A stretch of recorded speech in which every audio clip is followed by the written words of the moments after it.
Welcome in. Dash of DFS brought to you by Toilets to Titles. Check us out at toiletstotitles.com.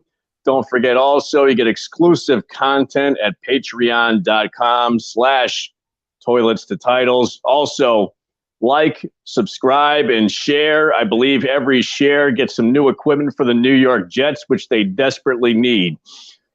So for Joe Iarachi, I am Jeff Mesha. Joe, what's going down, man? Saturday night. Here we go. Week through 13, live from Surfside, South Carolina. And, I was quickly looking at last week, just to kind of, and thinking about those Thanksgiving games, which that ended up being a nice Thanksgiving. I mean, we had 3 games on Thanksgiving, 11-6, 3 games decided by a total of 18 points on Thanksgiving. So that was a win for all of us. And it was a crazy week. I love walk-offs in football. You see them in baseball, bottom of the 9th. Guys, teams down 2 on, 2 out. Guy hits a 3-run homer. The drama of that walk-off. You don't get that in football too often, so it was kind of cool to get that with the Raiders last week. And that was Jacobs or Adams? I don't remember who scored that game winner. But that was cool to see some good drama. And I know, hey, we're itching this week. There's right off the bat, week 13 is drama-filled. This is like Bravo NFL, the Desperate Housewives of Cleveland Browns at this point. Well, that's a good segue, because I was going to bring up the elephant in the room, and the elephant happens to be wearing Cleveland Browns jersey. Now, Deshaun Watson, back in effect. He has not played since January 3rd of 2021. We're coming up on almost 2 years since Deshaun Watson has played. I don't know what to expect from this guy in a Cleveland Browns jersey, especially with that much rust on him. I don't know. Now, this is me cheating ahead because I've seen your lineup, so I know you at least picked him for this week in your lineup. So you're higher on him than I am, but I want to get your take on this week with Deshaun Watson. Yeah, it's great. I'll tell you what, if I could interview from a football perspective, a bucket list, people ask questions like that. If you could interview anybody or talk to anybody, who would be right now from a football perspective? If I could talk to anybody or interview anybody, it would be the schedule makers. And I want to know the collusion that it takes, or I just, don't sit here and tell me we hit some random lottery button and it happened to bring the Cleveland Browns to Houston for week 13, because it's just, you can't write the story better that this is his first game back. And I really laughed at myself when I was looking at quarterbacks on DraftKings the other day, putting this lineup together. I laughed because I didn't go into it thinking I was going to play Watson, but I actually thought he ended up really at that main slate. He's 6,500. It's obviously a great matchup. I actually thought it was a good buy for the money, assuming he uses his legs a little bit. Looks a little rusty in the passing game, I'm sure.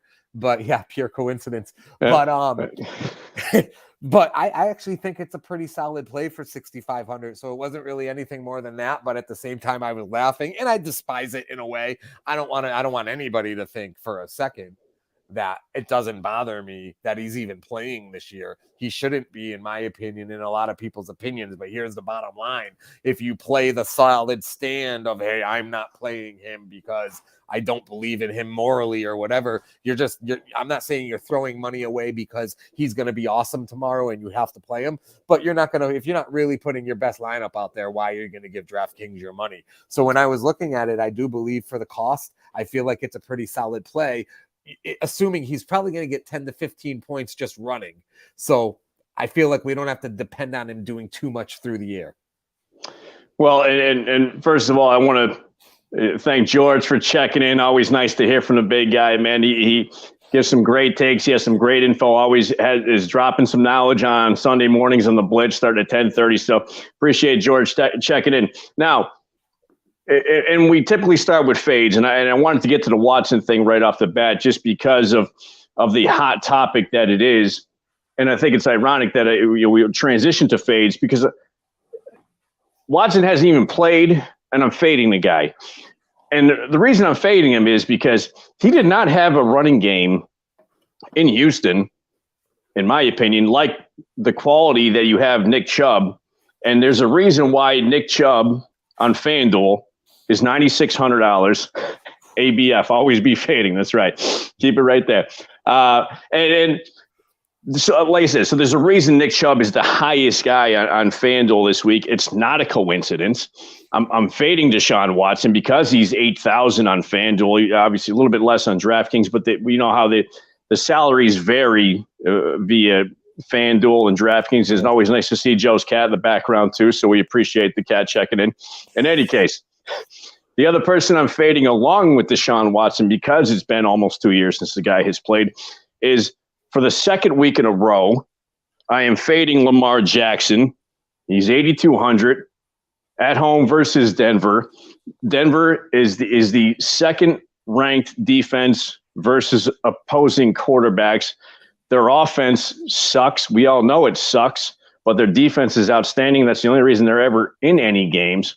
So I'm fading Watson because I haven't seen him in 2 years and because he has Chubb.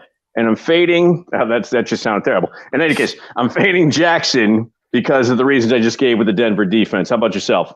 All right. So, I'm fading Lamar this week. The 7,800 on DraftKings, again, against that Denver defense you just talked about.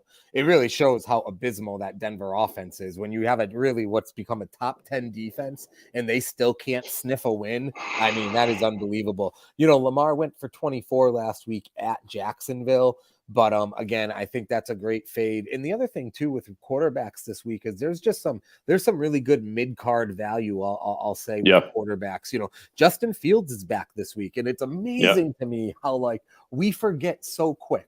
Justin Fields was the topic of every fantasy conversation for 4 weeks. The guy misses one freaking week, and I haven't heard anybody mention him for this week until we're talking right now. So you got Fields at 7,400, Herbert 7,200 against the Raiders. That's a great matchup. Burrow 6,900 home against Kansas City, since he's going to be throwing the ball, especially with no Mixon again. Even Deshaun Watson, like we were talking, 6,500. So I feel like there's an opportunity to save a little money at quarterback this week. And specifically, I would definitely fade Lamar out of that top most expensive group. Lamar would be my fade too. And I will say real quick, if we get to running back and wide, which we will, the Chubb jokes are just infinite. If we get to a running back fade of the week, I'm fading Christian McCaffrey. And pretty much this is just, and I love the trade, and it's going to help them. And even on weeks where McCaffrey isn't good statistically, I believe he's making that team better. But he's the most expensive running back on DraftKings for the main slate. And I do believe losing Elijah Mitchell again, it's going to be more touches. But what we've seen is they're protecting him. They're not overusing him. He went for 8 points last week and 17 points the 2 weeks prior, which 17 is good, but it's not worth 8,600. So they're treating McCaffrey the way the Lakers play LeBron these days or whatnot. And sometimes that just doesn't translate fantasy wise. So I just want to be careful with McCaffrey going into the playoffs. And then I'll tell you what, wild card round of the playoffs, I'll be all over McCaffrey. But I think they're going to save him up till then. And then real quick, then wide out, and then you can take wide out. Back. My wide out fade this week is, and I hate this, I hesitate on this one, but I'm gonna fade Tyreek Hill at 8,800. He only went for 15 2 weeks in a row now. Now 15 is not a bad week, but when you're the most expensive player at your position, 15 weeks are not good. So they're at San Francisco, obviously as tough of a matchup as you can get. So I just think, Adams is 8,700 against the Chargers. Jamar Chase is back. AJ Brown 7,800 playing his old team, Tennessee, and we know how that goes. So lots of other options. I'm going to fade Tyreek Hill at 88. Yeah, and I certainly appreciate George reminded me that we started this show off on such a highbrow note saying, fading Watson because of Chubb. So thanks very much, George, for that reminder and the quote, which I'm sure we won't hear the end of for at least the next couple of weeks, along with soy sauce, for those of you who watch the Blitz. In any case, I'm with you sort of with McCaffrey. I'm as far as running back fades are concerned, there are some really actually good matchups for higher priced running backs, at least on FanDuel. The guy I'm fading is Saquon Barkley. He's 8,600 at home against Washington. Washington seems to have a better rush defense than some of the. I mean, you got some really great matchups. I get it; they're a little bit higher as far as price wise on FanDuel. You got Derrick Henry, 8,800. Eckler, who I'm very high on, 9,200 against or on the road against the Raiders, and the Raiders are just the worst. So there are a lot of different options, and I'm fading Barkley. I agree with that. By the way. Okay, and that's spoken as a Giants fan, so that says something else too. From a wide receiver fade, I'm going Justin Jefferson. Not that I don't think the guy is very talented, but he's going up against the Jets. The Jets have the third-ranked pass defense, so the Jets are not slouches. As much as I bag on them, especially when we talk about like, subscribe, and share, because it gets some equipment at the beginning and the end of the shows. But in any case, the Jets have a solid defense, and to pass against them has seemed a little bit difficult these days. So I'm fading Justin Jefferson, especially 8,700 on FanDuel. Now, on the opposite end of that, as far as paying up for, who do you got as far as paying up for? Yeah, so I don't think Deshaun Watson at 65 the pay up. So I will say I do have Justin Jefferson in my lineup right now at 8,900. He's certainly not cheap. Well, he's coming off a 32 week against the Patriots, which was impressive. Mm-hmm. The Patriots, normally do pretty well. But he laid a clunker the week before that, only 6 points against the Cowboys. So I certainly see what you're saying there for the price. And it's funny too, because I will say I've gone back and forth all day long between him and Devonta Adams. The Charger defense has not been impressive, and Adams and Carr have been clicking together. They have a little momentum right now. And, Justin Jacobs, as far as I know right now, is kind of towards being a game time decision. And I'm going to monitor that to kind of make that call, because I may play Adams instead of Jefferson, but I'm going to pay up for one of those two. I will spend some money there. And, George made a point here. I'm hearing don't overpay for QBs. And that's certainly what I'm saying this week. But it's been kind of funny because it's like organically been like each week there's been one position group. Like I think last week we talked about it with all of the cheap running backs that were coming into play because of the injuries. But then the week before we were talking about playing Garrett Wilson and Trey Burks, or some of these really cheap wideouts. And this week for me, it feels quarterback there. But again, back to the point, I'm going to pay up for Justin Jefferson. And then, I actually have Derrick Henry in my lineup right now at 8,100 against Philly. I think George has Dennis Henry, so go ahead. Dennis, yeah, right. The Philly run defense has been exposed a little bit the last couple of weeks. And to your point, you said it kind of well too. Like, I don't love Barkley.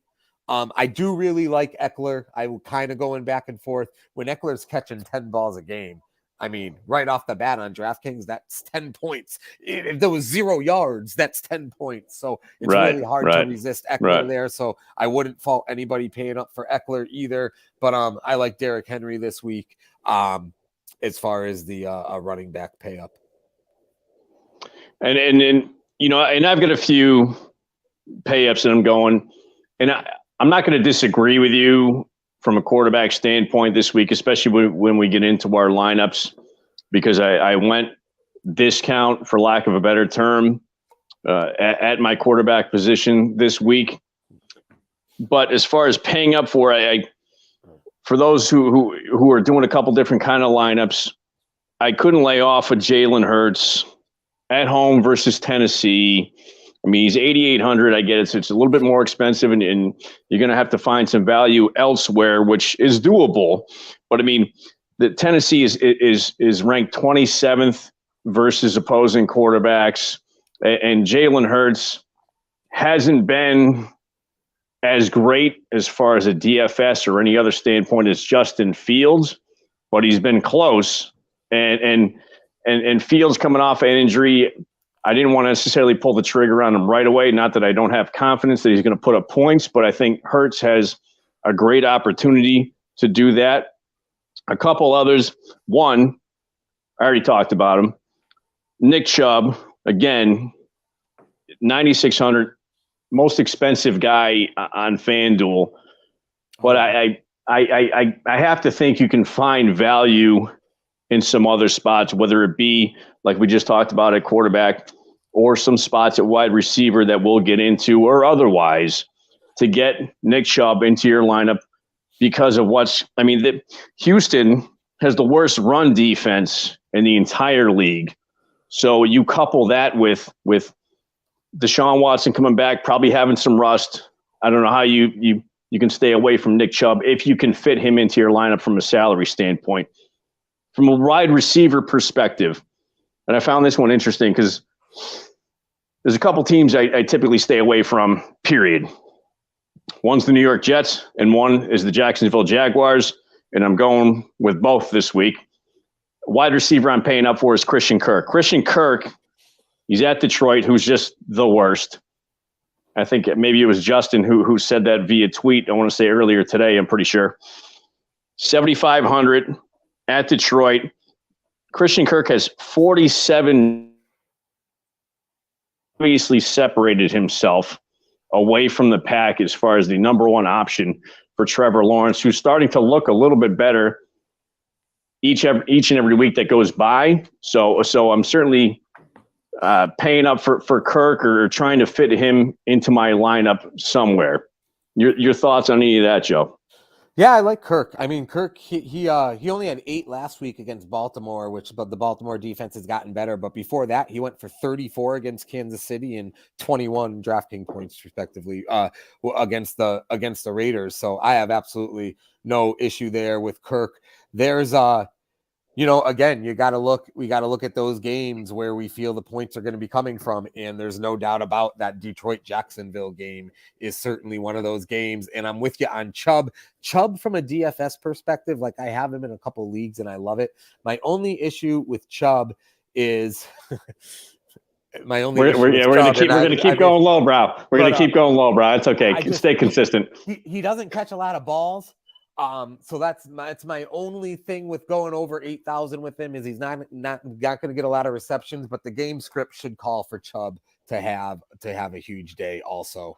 I will say the only thing about that is we talked about the same thing last week with the Miami run game when they against Houston, and Houston did a pretty good job last week bottling up Jeff Wilson. It didn't matter. They lost, but they didn't bludgeon him through the run game.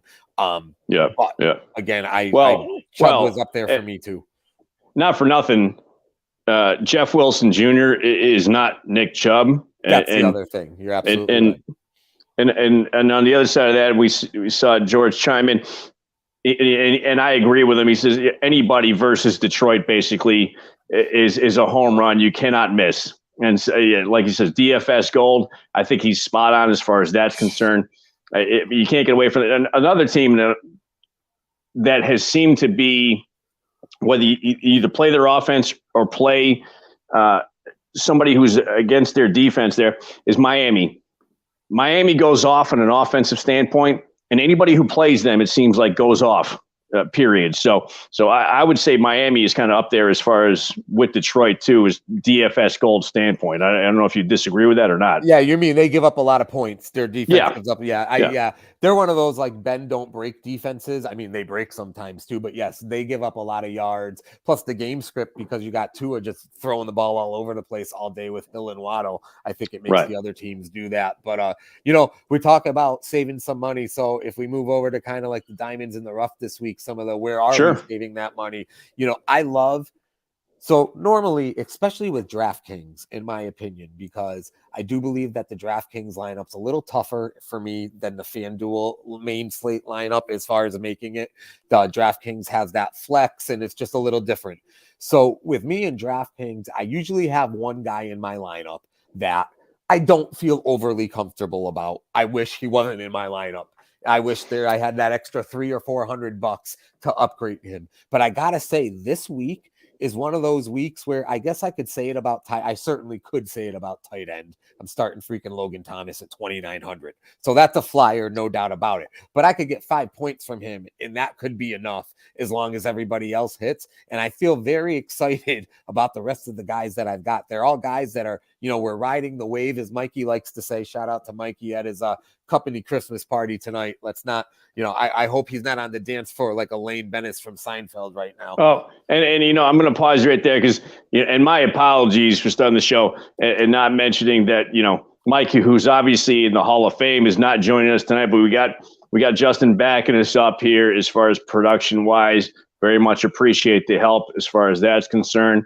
And we definitely look forward to seeing Mike soon, but definitely appreciate Justin taking over from that aspect. I'll let you continue. Well said. Well said. So I got two guys at 4,600 that's in my lineup, and I feel great about both of them. And here's the funny part. And I will say, I feel like I know a pretty good chunk about football, fantasy football. We've been doing this a long time. But last week, when we were doing this show, I did not know the name Zonovan Knight. Never heard of Zonovan Knight. Never even heard of the name Zonovan, to be completely honest.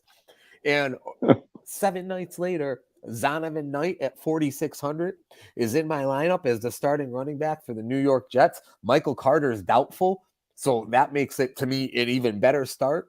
They're at Minnesota, who is proven to, as their scoring points, they're giving them up too. He went for 1469 last week, added another 3 for 34 in the air. So the guy hit 100 yards in really was it his first? Yeah, I believe it's his first touches ever last week. So he will share the backfield with Ty Johnson. And I love Zonovan Knight at 4,600. And then my other 4,600 guy is Treylon Burks for Tennessee, wide receiver. They're in a game script that's going to call them to pass at Philadelphia. Burks last week, 4 for 70. And well, how did Burks score last week though? Because it says he didn't have. Oh, he recovered a fumble in the end zone. That's where he got the 6 for the touchdown. Yeah, that was Derrick Henry's fumble. Yes, you're absolutely right. He went 4 for 70 last week, and he went 7 for 111 the week before. So in a game where I feel like they're going to have to throw, I think that's a good buy for 4,600 also. Where are you saving your bucks? So the funny thing is I stayed fairly consistent from a salary standpoint because there was a couple guys I wanted to fit in, but nobody outside of the guys we discussed. And I always go with a couple different lineups. My main lineup, though, I stayed fairly even across the board. There are a couple guys I am saving money on. One is, and now I hadn't even heard that name from the Jets myself until you just brought him up, if I'm just being honest with you there. But I am going from a Jets perspective, as much as I bag on because of what happened last week with Mike White and the reintroduction of Mike White, because even last year he wasn't even that terrible. They have Zach Wilson, who just kind of was the shiny new toy, who has not necessarily panned out. Mike White is 6,900 at Minnesota. Minnesota seems like, or at least in the past, that you can kind of throw all over him. So I would imagine I can see Mike White having another 300-yard game, which is why I'm also pairing him, amazingly, with another Jet, Garrett Wilson. Now, you talked about Garrett Wilson last week. He's 6,600 on FanDuel, and I just think he has separated himself as like the number one. I think he's going to get plenty of targets and is going to have some great opportunity, especially at that value or that kind of standpoint for value. So seemed like you had something to say. No, 100 Garrett Wilson's in my lineup. So I think that's a great play. And, we're not saying Mike White. This is where you got to remember, this is fantasy. We're not saying Mike White's going to bring them he's not going to Joe Namath them 1969 Super Bowl this year. They probably won't even make the playoffs if we're being honest and realistic. All we need this guy to do is exactly what you say. He can lose as many 31 to 28 games as he wants, as long as those are 300 yards with 3 touchdowns. And the fact that their running game is to their 3rd, 4th, 5th stringers, I think he's really set up to do so. It's a little nerve-wracking for me, and you have it too. That makes me feel better. We both have multiple Jets in our lineups this week. How insane is that? When's the last time we would have been able to say that? You got me on that one. And since I was just kind of getting into, I'll round out the rest of my lineup, and I'll let you kind of comment on it and see what you think. The only other value-wise I was looking at is Kyron Williams. I need to kind of fit in something somewhere as far as from a cheap perspective. So, home versus Seattle, 5,500. It seemed like he might get some opportunity. I get it, Cam Akers is still there. But Kyron Williams seems to be kind of getting a little bit more opportunity here and there. It's worth taking a shot. Running back, I got another running back. I got David Montgomery. Home versus the Packers. He's 7,000. Montgomery had a great week last week. I don't see that kind of slowing down, even though I get it. Fields is back, and I still think that Montgomery, even though in that aspect will have plenty of opportunity because they're just a running offense. Wide receiver, I already touched on Christian Kirk, and you already mentioned my next one, A.J. Brown at home versus Tennessee. He's 8,000. I think he and Hurts are going to have really a field day, and you get it. You said it before. He's going up against his old team. I think he's going to have some nice opportunity there. I mentioned Garrett Wilson. One guy, and I didn't bring this up earlier, but one guy I am paying up for, at least from a tight end perspective, when you talk about paying up for other people aside from Travis Kelce, who's always usually the highest as far as tight ends are concerned, it's George Kittle. It could, because I talked about the Miami thing. I think he's going to be a great target for Jimmy Garoppolo at home versus Miami, 6,200. I think Kittle's going to have some nice opportunity there. Flex wise, a little bit of a flyer, sort of. You can maybe say that if you want to say a flyer is against the Raiders defense, but I got Keenan Allen at 7,700. I think probably she has some decent targets. Yeah. So I like Herbert there too. Anybody against the Raiders. We already talked about Detroit and Miami. Vegas is kind of one of those you can score some decent points against. And then as far as the defense is concerned, I like Baltimore's defense at home versus Denver. They're 4,500. Denver's offense has been almost as atrocious as maybe the Patriots from this past Thursday. So, and that's coming from a Patriots fan. But I digress. No, I like it. I'm thinking I'll do a couple of lineups also. Always try to give my main one here, but I'm thinking, I feel like my second lineup starts during this show each week. Between the points that everybody else makes. So like AJ Brown, who's not in my main lineup, but I said it before, and you're absolutely like, I feel like you just got to get him in this week against his whole team. They're going to get him targets. They're going to throw to him in the end zone.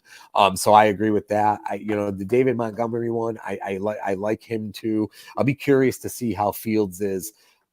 Yeah. I would love to just start Fields because he was so good before, but Green Bay's a little bit of a tough matchup, and that was a pretty nasty injury he's got. It's obviously his non-throwing shoulder, so he's able to throw and play. But I feel like one hit, and he could be back out of that game in the first quarter. Yeah. So that was kind of one of the main reasons why I stayed away from Fields. But it's funny too. The other part about that second lineup, but even the first one, like I'm making some changes on the fly to the main one right here. More we talk about it. There's just some things that just feel like a little bit more of a no-brainer than maybe what I thought before. But so here we go. I'm playing Deshaun Watson. I really like Joe Burrow at 6,900 against Kansas City, especially if Mixon's out. So he would probably be my second lineup quarterback because I just think that game script and no Mixon, he's going to have to air it out and they get Chase back. But I really can't resist Watson at 6,500. I don't think they're going to unleash him from a playbook perspective. I do think he will be a little rusty, but if he rushes for 50 yards and a touchdown and throws for 200 and a touchdown, we're over 20 points and I'll take that. And I think at 6,500, that's fair. And the fact that they're playing Houston in Houston, there's going to be a lot of emotions in there that I'm hoping will be extra motivation for him. The last thing I'm going to say, just to end it on this, because I've talked way too positively about him today, is he's an effing scumbag, and we all know that. Let's make that clear. So then we'll move the running back. I had Derrick Henry in my lineup up until about 90 seconds ago, but I'm audibling to Chubb. I just think the matchup for him is too good to resist. He's going to get in the end zone. I think my second lineup main running back is going to be Eckler because I love that matchup against the Raiders and how prolific he's been in their passing game, and they don't have Mike Williams. But For this lineup, we're going to go Nick Chubb, and we talked about one of the diamonds in the rough this week, 4,600, Zonovan Knight for the Jets. Again, number one running back against Minnesota. He's going to get the touches. He looked great last week. No reason to think 4,600, he won't eclipse that value.